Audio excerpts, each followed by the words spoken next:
starting off with this one, we're going to go with, is it time for the Steelers to depart from Mike Tomlin? I'm going to say absolutely. In fact, I'm going to argue it's been beyond time for the Steelers to depart from Mike Tomlin. But I got you guys hooked for the first 30 seconds, and we get that view. That's the only thing that matters. B, why don't you give us your more rational thought? That's so funny. You were and B off though. Look at that. Yeah, I was like, all right, I guess I'm going now. I'm fucking hooked. I mean, I can. Yeah, it's tough for me to say yes, and it's tough for me to say no, which I know is a lame answer. I know you're probably like plant your flag and take a side, but it's tough because like I've shared this viewpoint when we talked about McDermott for like the Bills, right? When we talk about should he have been fired when they were going through like their awful stretch, and I said, well, like in hindsight, he really hasn't done a bad job, and the grass isn't always greener on like the other side. Like you don't know what you're going to get in like a new guy, right?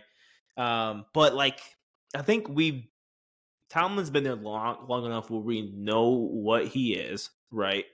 But on the flip side, again, it's hard to find a coach as stable as him, right? We talk about Tomlin. He's 173, 102 during his tenure there. And he's never had a losing season. And then just looking at more the recent stuff this season, I know during going into the season, you and I had high hopes for Steelers. We said the Steelers were going to be that surprise team in the AFC North. And sure enough, they made the playoffs. And, of course, they lost the Bills and whatnot. But, like, they also had Mason Rudolph starting for them. Like, their QB room right now sucks. And I think this is where, if you were to move off Mike Tomlin, this is the right path to go down. Because he missed the mark with the QB spot, right?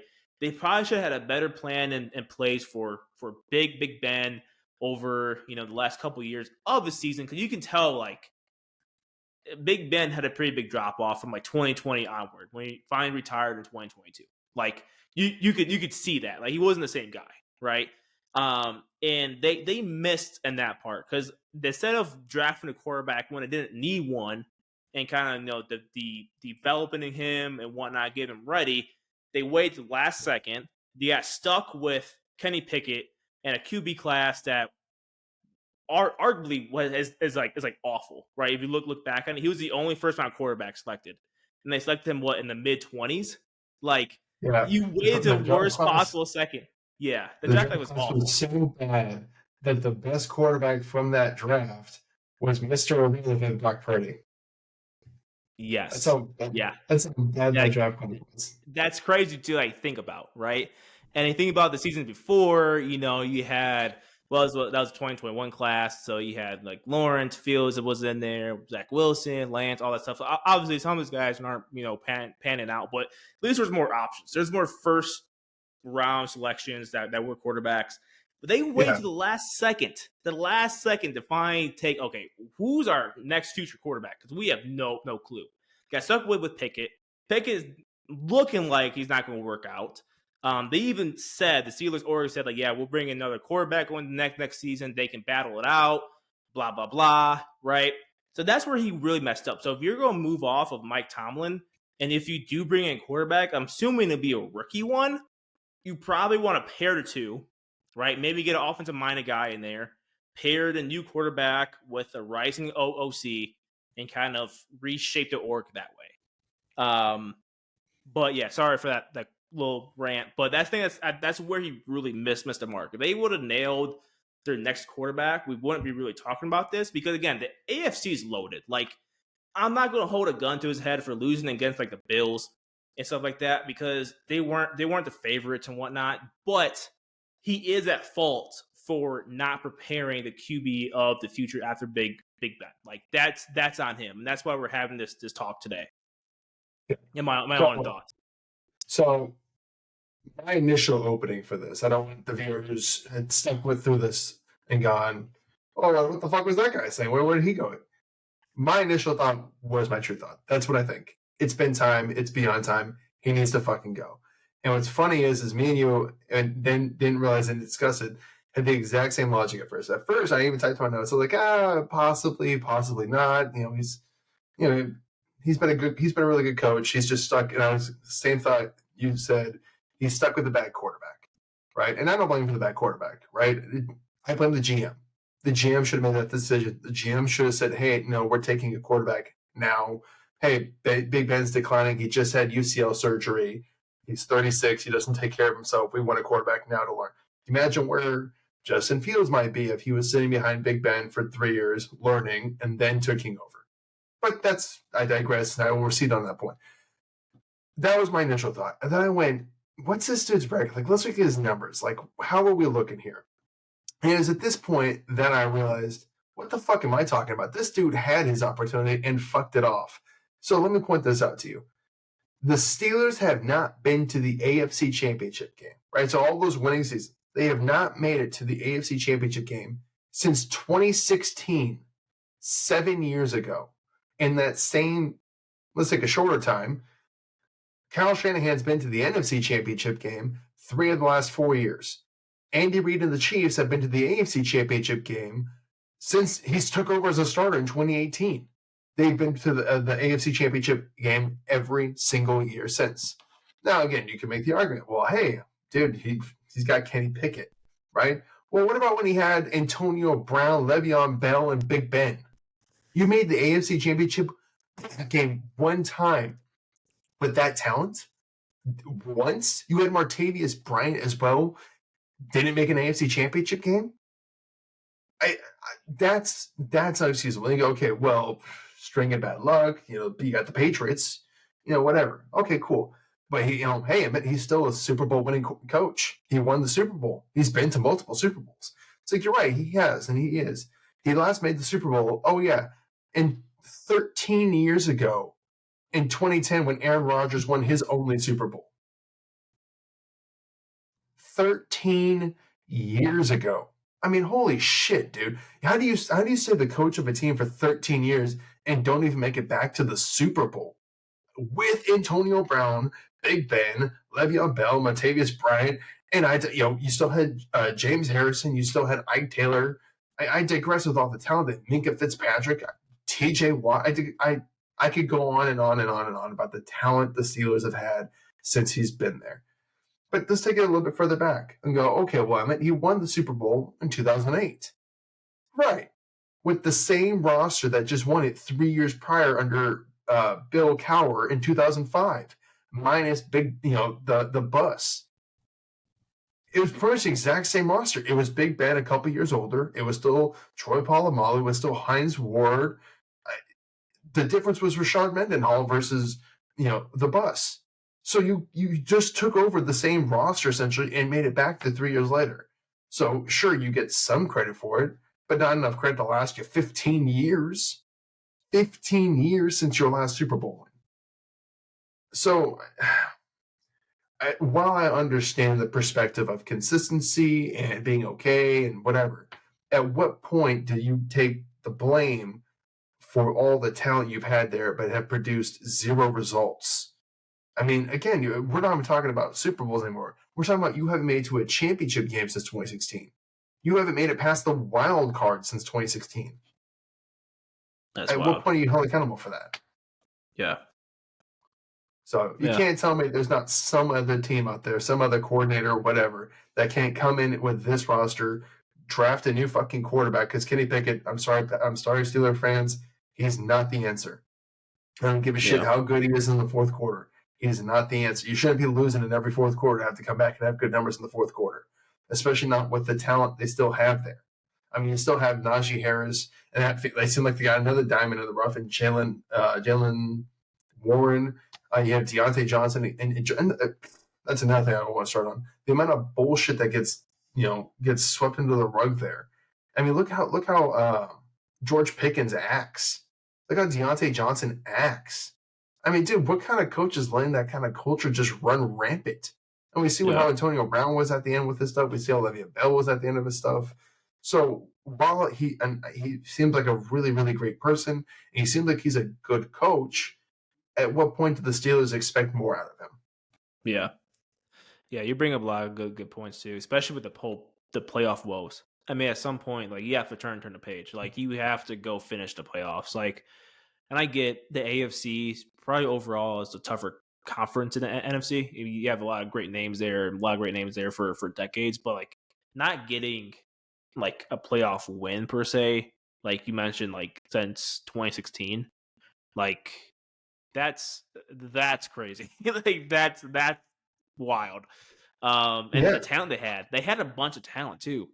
I don't know. It just makes me wonder. Like I have to go back and do a little bit more research and like the OCs they had possibly and stuff like that. And I know he made a change this season, in the middle of the year, Mhm. but I got rid of crap. What was his name? Do you remember his name? Yeah, I can like picture his Charles Hill. No, I can picture his goddamn face right Matt now. Matt. Canada. Yes. Matt Canada. They Yes. made a switch there, so he kind of did it right from there, and obviously the offense a little bit got Sure. better, got improved a little bit, whatever. Sure. At the same Um, time, so at the same time, real quick, he brought in Matt Canada. He yeah, brought in that exactly. guy. He Yeah, hasn't been able to nail the fucking coordinators. yeah, That's still exactly. under his jurisdiction. It's in his job description. Nail the Yeah, coordinators, dude. yeah, Like, yeah. sorry, I will I'll say let you this continue. is a little bit of a tangent, but I do expect if they were to move on from Tomlin, that their search for head coach will be a little bit more extensive than other orgs. Because do you know how many head coaches they had during their like franchise, basically like history, like basically like ever? 3 exactly. Tom So Landry, Bill Cowher, Mike Tomlin. it's the Steelers' way. Like they like Mm-hmm. a guy, they like to make things stable and whatnot. So I know, like if they do move off of Tomlin, whether it's now or whenever, at some point they will have to. You can't coach forever.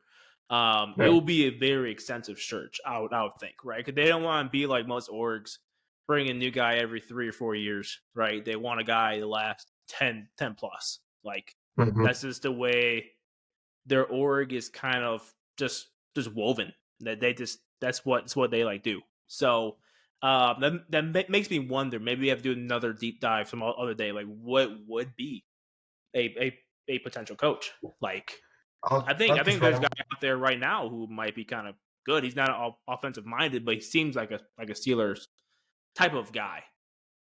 And he was at the Titans, you know. I think he wanted Yes. that. Yeah, yeah. Yes. Were you gonna say that? Yeah, we're gonna That's say that. exactly what to say. Vrabel. Yeah. Yeah, I I, I can see Vrabel going there. Honestly, yeah. he seems like a Steelers guy. You know. Yeah. Oh, Uh, yeah. yeah, Tough, blue blood, solid, consistent, gets the job done. Um, yeah, the exact kind of fit. Now, again, I'm sure there are people watching this right now that are screaming at yelling at the screens or thinking to themselves, but isn't Vrabel the same thing as Tomlin? And I would argue no. Vrabel was able to take lesser talent in like Ryan Tannehill and propel that team to the AFC divisional rounds to win a playoff game or so. The Tennessee wasn't ever at any point considered the top talented team in the conference or in the division. Uh, even with they had Derrick Henry, that was kind of it for a minute. They had AJ Brown too, but it was like, who they really have on defense? Nothing near a multi-time defensive player of the year in TJ Watt. Nothing in another great edge rusher in Highsmith, and no all-pro safety in Minka Fitzpatrick. Well, I guess they had Jarius Byrd. I know what's his name, the safety that was traded to the Eagles, Kevin Byard. Kevin Byard, who I think made one All-Pro once. So I guess he technically did have that talent there. But I mean, Vrabel took a lesser talented team and elevated them. Versus Tomlin looks like he's taking a talented team and just kind of coasting with it. Basically, yeah, and I mean, kind of just kind of put like a bow on this. I can see Vrabel being a great match there. Again, not sure that happened this season, but it sounds like Tomlin's contract is up, right? He had that presser and someone asked him about it, and he kind of like stormed off. Yeah. He was like pissed off. So like, Yeah. I mean, if they do want to make a move right now, there's a very deep cycle for head coaches out there. So I imagine this is probably based on what I see in the NFL happening. This is what my guess would happen is. So they let Tomlin play out the remaining of his contract because that's who the Steelers are. They're not going to fire somebody. Give it one more ride, see what it looks like with Kenny Pickett, see what it looks like with Tomlin, give it one more gung-ho. Let's see. We're here anyway. Fuck it. If it doesn't pan out, Vrabel sits the season out. He doesn't coach any team. Becomes a consultant somewhere, some advisor to something, while they do, hey, man, keep your benefits going. At the end of the year, they don't resign Tomlin. He walks as a free agent. They immediately bring in Vrabel. He gets to draft his quarterback of the future. That would be my guess on how this plays out. I got you. Would that be a little bit of a risk if some team does scoop up Vrabel right now for this cycle? Like, what if the Panthers or whatever team needs one? Like, I don't know. It is, but my guess is they're probably playing it by ear. They probably reached out to Vrabel, not through the official channels, just give him a call or whatever, but like, hey, if you don't get an opportunity that you like if you lose the Seahawks job to Dan Quinn or whatever, you can sit out the year or you can come, we'll pay you to be an advisor for us. And then, once Tomlin's contract is up, we already have you in building. You're already familiar with everyone here. We could just plug and play right then. So, yeah. Again. Sorry. I was going to ask, who the Steelers, like DC off the top of your head? I wonder, it'll be kind of cool. It probably will never happen because Vrabel's already a head coach and whatnot. So why would he do this? But it'd be cool if they brought him on staff and kind of what the Patriots did with Bill and Mayo had it written in their contract. Hey, yeah, Mayo's gonna take over whenever Bill leaves or whatnot. I think that'd be cool to do with Tomlin and Vrabel. But again, Vrabel doesn't have to do that. He's already a head coach. He has that on his resume already. It's Terrell Austin. So here's an example. Vic Fangio.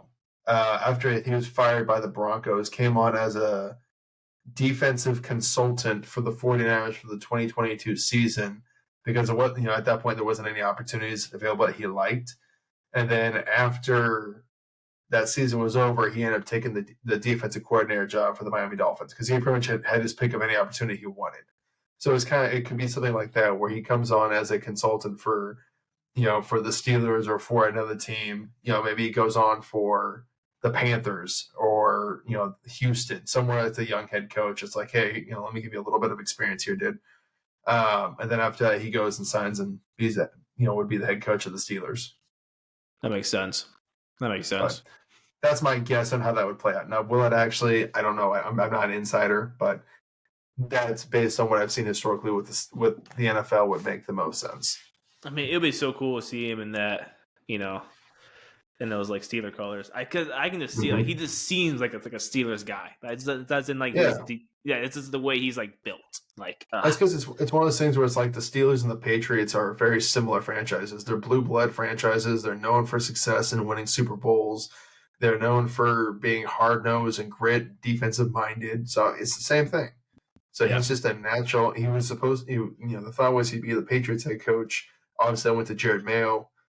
We'll see how that goes. But he seemed like a natural build to fit right into that historic franchise too. So, yeah, agreed. But so that wraps up that. You guys let us know what you think.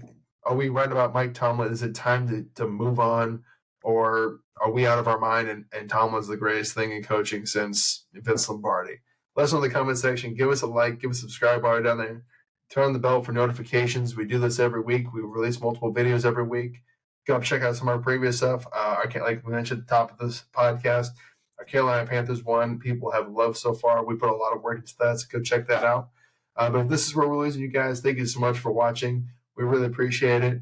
It's been Emmett. It's been B. We'll see you guys next